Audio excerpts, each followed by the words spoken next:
Insiden tragis menimpa seorang pengunjung yang terjatuh ke jurang sedalam 3 meter saat asik bersuah foto di dinding benteng Keraton Wolio, Kota Bau-Bau, Sulawesi Tenggara. Dengan menggunakan tandu, petugas damkar harus ekstra hati-hati menarik korban dari dasar jurang.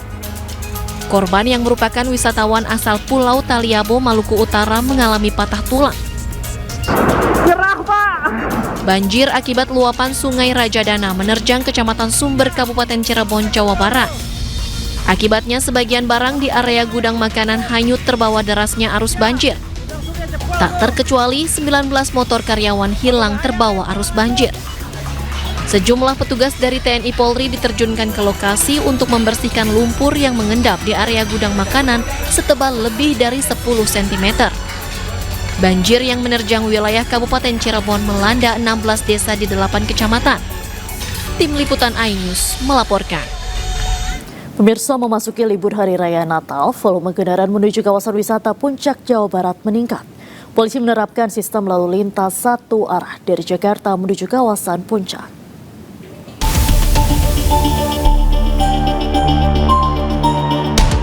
Ribuan kendaraan dari arah Jakarta menuju kawasan Puncak, Bogor, Jawa Barat mengular.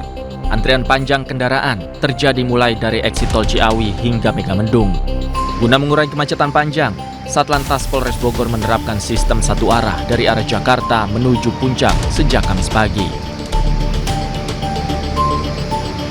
Dari Satlantas Polres Bogor sedang memberlakukan rekayasa one way arah atas atau Jakarta menuju Puncak, yang mana memang pengamatan dari semenjak pukul 06.00 tadi melalui traffic counting dari gerbang tol Ciawi itu sudah terjadi peningkatan arus volume kendaraan yang akan menuju ke Puncak, yang mana di pukul 06.00 itu data kendaraan yang keluar dari gerbang Ciawi itu mencapai 2.100, kemudian tadi di pukul 7.00 sudah mencapai 2.900, hampir mencapai 3.000.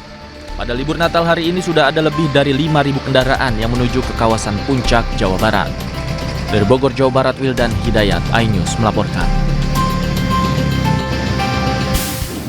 Sementara itu pemirsa, ribuan kendaraan juga melintasi ruas tol Cikampek Utama. Penerapan rekayasa lalu lintas berupa kontraflow diberlakukan secara situasional. Hingga Kamis sore tercatat 41.772 kendaraan melintas ke arah tol Trans Jawa di momen libur Natal dan Tahun Baru. Mayoritas kendaraan yang melintas didominasi kendaraan plat B asal Jakarta.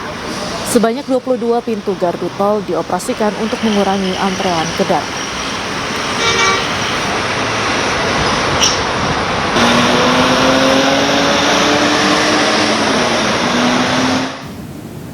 Untuk mengetahui situasi terkini arus mudik dan libur Natal dan Tahun Baru, sudah ada rekan Salam Pulungan di gerbang tol Cikatama.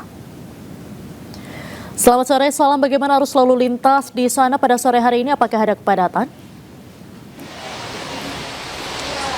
Ya, di antara ada juga pemirsa untuk kondisi terkini situasi arus lalu lintas di ruas tol Cikampek Utama, tepatnya di kilometer 70, saat ini terpantau lengang begitu. Tentu berbeda situasinya kalau kita bandingkan dengan beberapa saat yang lalu yang memang sempat terjadi adanya peningkatan jumlah volume kendaraan yang melintas, di mana dapat kami informasikan bahwa memang untuk penurunan jumlah volume kendaraan sempat terjadi tadi karena memang terjadi adanya peningkatan jumlah volume kendaraan, dan saat ini volume kendaraan sudah mulai menurun karena memang tadi sempat diberlakukan skema rekayasa lalu lintas dengan menggunakan sistem kontraflow satu lajur yang dimulai dari kilometer 47 hingga kilometer 65 yang diberlakukan sejak pagi hingga sore hari tadi. Namun saat ini untuk volume arus kendaraan ini juga sudah jauh lebih menurun jika dibandingkan dengan situasi pada siang hari tadi.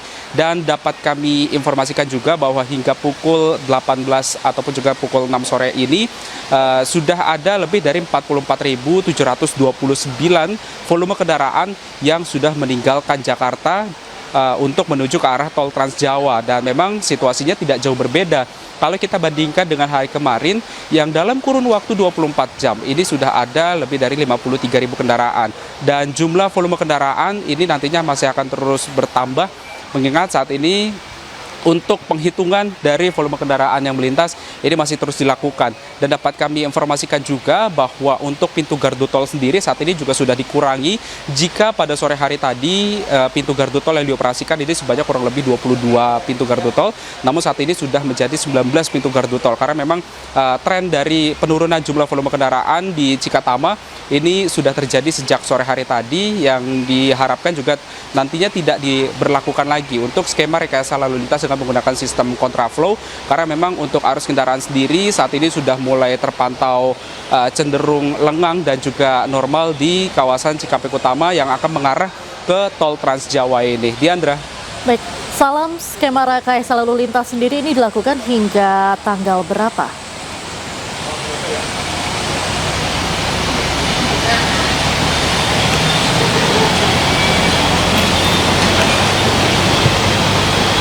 Salam. Baik, terima kasih Salam Pulungan atas laporan Anda langsung dari GT Cikatama. Selanjutnya kami akan langsung bergabung ke Wildan yang berada di Simpang Gadok, kawasan Puncak, Jawa Barat.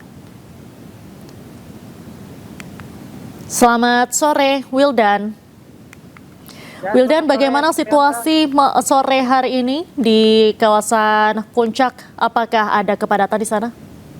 Ya, sampai sejauh ini kondisi arus lalu lintas seperti terlihat di belakang saya bahwa sudah diberlakukan kembali normal dua arah, artinya dari arah Puncak menuju ke Jakarta dan sebaliknya dari Jakarta menuju kawasan wisata Puncak. Dan sejak tadi kawasan wisata Puncak sempat diberlakukan rekayasa lalu lintas ganjil genap.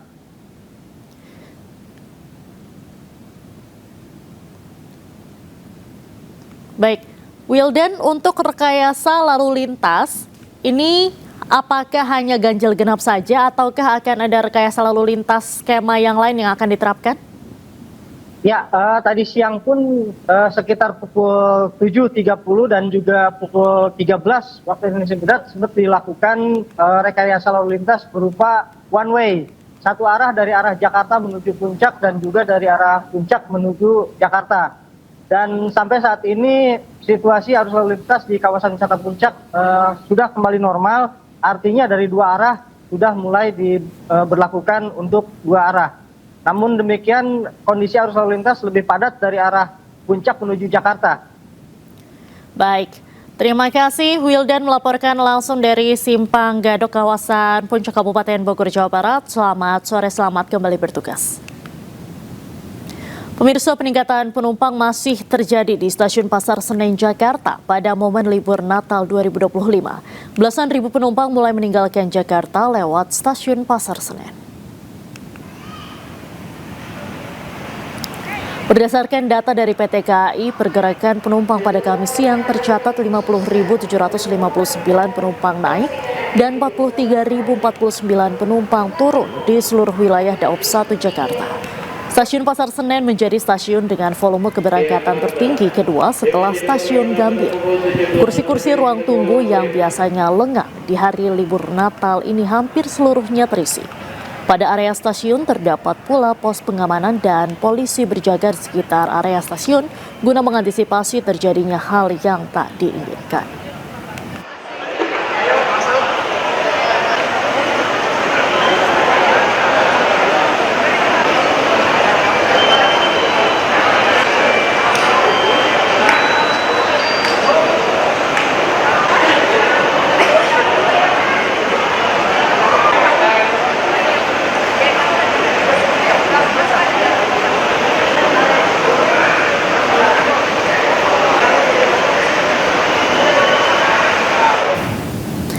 Selanjutnya kita akan mengetahui arus mudik dan liburan Natal serta Tahun Baru. Sudah ada rekan Amri Nari dari Stasiun Pasar Senen dan Hasnugara di Bandara Soekarno-Hatta, Tangerang, Banten. Selamat sore rekan-rekan, kita akan ke Bandara Soekarno-Hatta terlebih dahulu. Hasnugara, bagaimana kondisi Bandara Suta sore hari ini? Baik, selamat sore Diandra dan juga pemirsa. Dapat kami laporkan memang pada sore menjelang malam ini di Bandara Internasional Terminal 3 masih terdapat antrian para penumpang yang melakukan perjalanannya untuk berwisata dan juga pulang ke kampung halaman. memang pada Natal hari ini jumlah pergerakan penumpang memang agak sedikit menurun dibanding pada hari kemarin. Pada hari ini pengelola bandara mencatat ada 165.000 pergerakan penumpang, diikuti penerbangan 1.131 pesawat yang melayani rute domestik hingga internasional. Memang puncak arus libur sendiri untuk Natal sudah terjadi pada 3 hari yang lalu. Memang rute yang menjadi favorit bagi para penumpang yang bepergian untuk rute domestik sendiri masih dituju pada kota Denpasar, Medan, dan juga Makassar. Berikut juga internasional masih didominasi untuk rute Singapura, Malaysia, dan juga Jeddah. Pengelola mengimbau pada para penumpang yang melakukan bepergian agar bisa datang lebih awal 3 jam agar tidak terjadi tertinggal penerbangan. Demikian Diandra, kembali ke studio. Baik, terima kasih Hasnugara atas laporan Anda langsung dari Bandara Soekarno-Hatta. Selanjutnya kita beralih ke stasiun Pasar Senen. Di sana ada rekan Amrina Rida. Kita langsung saja bergabung dengan Amrina. Bagaimana situasi terkini di stasiun Pasar Senen? Apakah nampak ada lonjakan penumpang di sana?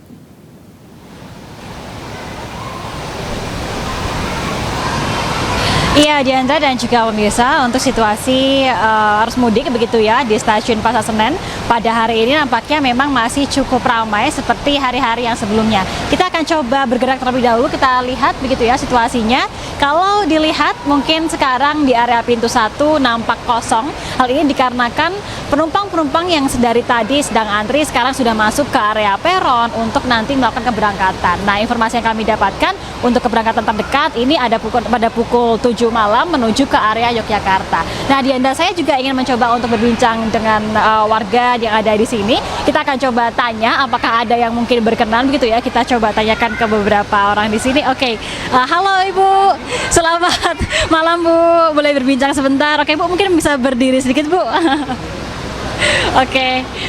Ibu bisa kenalan dulu, namanya siapa Bu kalau boleh tahu? Juliana. Oke, Ibu Yuliana ya. Ibu Yuliana, ini mau mudik atau mau wisata sih sebenarnya naik kereta kalau boleh tahu, Bu? Oh, mau liburan anak sekolah. Liburan. Iya. Nah, Ibu Yuliana kalau boleh tahu ini sama keluarga atau sama teman atau gimana, Bu? Sama anak aja. Sama anak aja. Kenapa sih, Bu, milih naik kereta dibandingkan naik bus kalau enggak yang lainnya gitu, Bu? Lebih terjangkau. Iya. Nah, Bu, kalau boleh tahu, ini kan Nataru hari ini dan juga kemarin-kemarin agak ramai gitu ya. Susah nggak sih kemarin dapat tiketnya Ibu Yuliana sendiri tuh, Bu? Enggak sih. Enggak. Boleh tahu nggak, Bu, kira-kira dapat yang harga berapa kalau Ibu sendiri per tiketnya? Kemarin lupa itu sama Beliin saudara berarti ya. Nah, Bu, gimana ini Ibu menuju kemana kalau boleh tahu, Bu? ke Sidarja. Ingin diulangi, Bu, kemana? Ke Sidarja.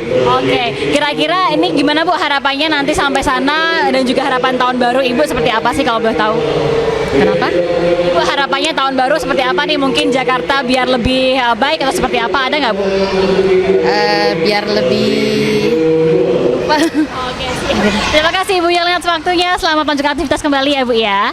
Oke, Diandra dan juga pemirsa, tadi kita dengar begitu ya bahwa memang salah satu alasan mengapa banyak dari warga yang memutuskan untuk naik kereta adalah terjangkau tiketnya, dan yang kedua adalah dikarenakan jadwalnya jelas. Nah, pada hari ini setidaknya ada 14.000 penumpang yang akan melakukan keberangkatan di stasiun Pasar Senen, dan tentunya bagi semua yang akan berangkat dihimbau untuk menjaga barang bawaan dan juga menjaga anak-anak agar selalu dalam pengawasan.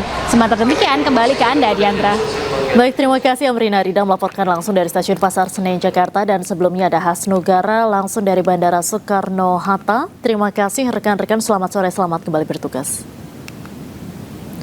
Pemirsa, hari libur Natal, calon penumpang masih memadati Bandara Internasional Juanda, Surabaya.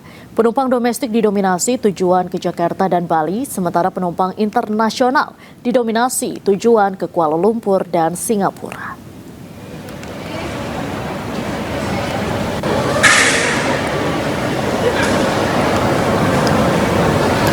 Antrean penumpang domestik di depan loket check-in Terminal 1 Bandara Juanda masih mengular. Calon penumpang didominasi berasal dari Jawa Timur yang akan berlibur ke sejumlah daerah wisata seperti Bali, Jakarta, dan Makassar. Meski puncak arus libur Natal tahun ini terjadi pada Rabu kemarin dengan jumlah penumpang mencapai lebih dari 48.000 orang, namun tercatat hingga Kamis siang lebih dari 30.000 penumpang berangkat melalui Terminal 1 Bandara Juanda. Sementara untuk penumpang internasional didominasi penumpang tujuan Kuala Lumpur dan Singapura.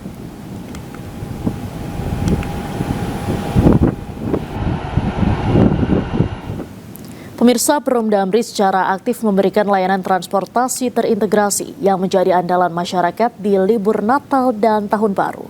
Melalui pelayanan aplikasi yang semakin mudah hingga luxury services armada bus lintas provinsi, Perum Damri memastikan operasional hingga pelayanan masyarakat dapat diberikan secara optimal dan memuaskan.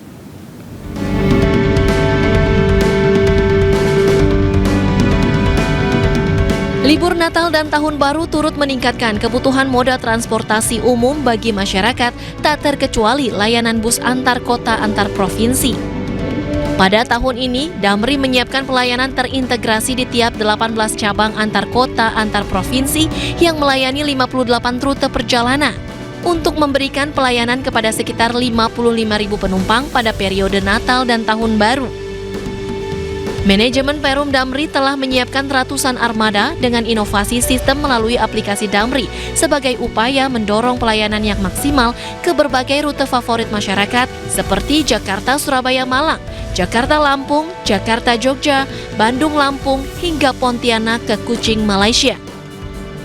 Lewat aplikasi Damri, penumpang mendapat sejumlah keuntungan, mulai dari booking tiket yang cepat, fitur pengaturan kursi, hingga poin yang dapat digunakan pada periode promosi pemesanan tiket selanjutnya. Untuk tahun ini alhamdulillah program untuk pelanggan Damri adalah ada di aplikasi Damri Apps, yaitu ada loyalty program, di mana program ini merupakan para pelanggan Damri yang membeli tiket atau membeli pembelian tiketnya di aplikasi Damri Apps, dia akan mendapatkan poin. Di situ akan kita bisa redeem poin di situ. Perum Damri juga mengandalkan layanan bus premium Imperial Suites sebagai bagian pelayanan armada terbaik bagi pelanggan. Iya, sangat membantu ya kalau Damri Apps karena kemudahan, kemudian kepastian tiketnya juga, gitu. Apalagi dapat poin ya Pak ya? Dapat poin, ya. Ketepatan waktu, kemudian nyaman juga, itu. Selain itu, sebagai rasa terima kasih manajemen kepada penumpang setia Damri, Direktur Utama Perum Damri, Setia N. Milatia Mumin, turut membagikan coklat kepada penumpang. Dari Jakarta, Raharjo Patmo, iNews melaporkan.